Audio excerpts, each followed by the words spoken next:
She spelled it. Pizza. Spelled that way, it should be pronounced pizza. Well, it's not, Pearlie said. It's pizza. Why can't we just have that again? Because you can't have pizza for every meal, Fernie said, uncomfortably aware that it was the kind of thing a mom would have said. This is fried chicken, one of my favorites. Just pick it up and eat the meat around the bone. Yes, said Mr. What. Be careful with that bone. You don't want to choke on the bone. This was a pretty typical thing for Mr. What to say. He was a professional safety expert and made his living teaching people how to avoid deadly accidents. Fried chicken was, in his view, so very dangerous that he'd written an entire book, The Deadliest Cluck, about the terrible catastrophes it could cause. According to the book, choking on a swallowed bone was not even the worst.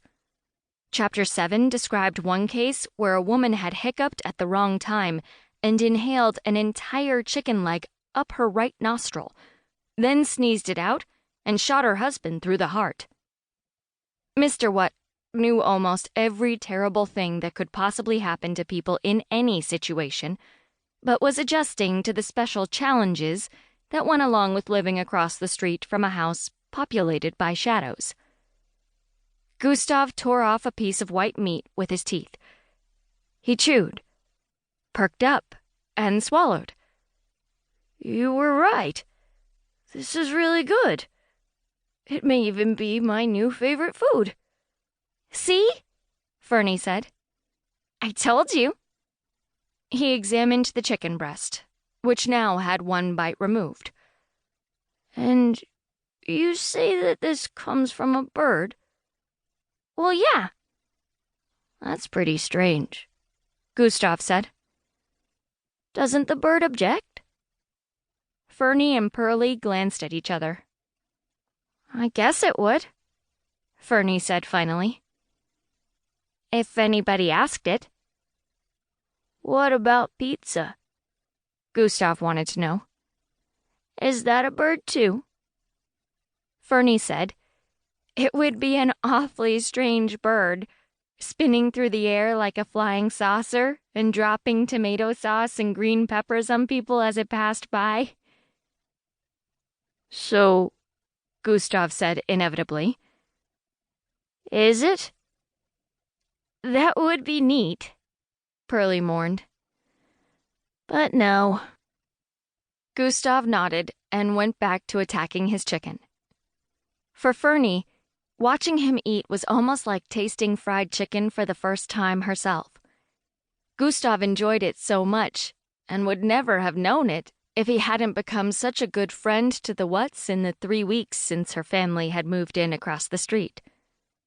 In that time, Fernie had experienced the discovery that shadows were alive, the revelation that the house across the street was one of only a few in the world with gateways to the dark country where shadows came from, the unsettling report that the dark country was home to an evil shadow named Lord Obsidian, who dreamed of conquest, and an introduction to this young boy raised by shadows, who for some reason not yet explained, couldn't ever leave his property without going up like a puff of smoke.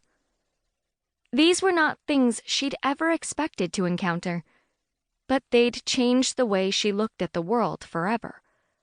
Even when away from home, like on the day her father had dragged her to a nearby city for an exciting all-day symposium on safety railings, she hadn't been able to avoid noticing all the shadows drifting to and fro on their own important errands.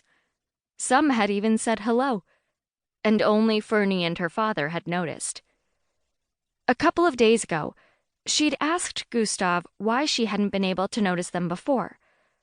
Gustav had explained to her that most people in the world of light made a habit of keeping themselves from noticing, because it didn't make sense to anybody unless they already knew.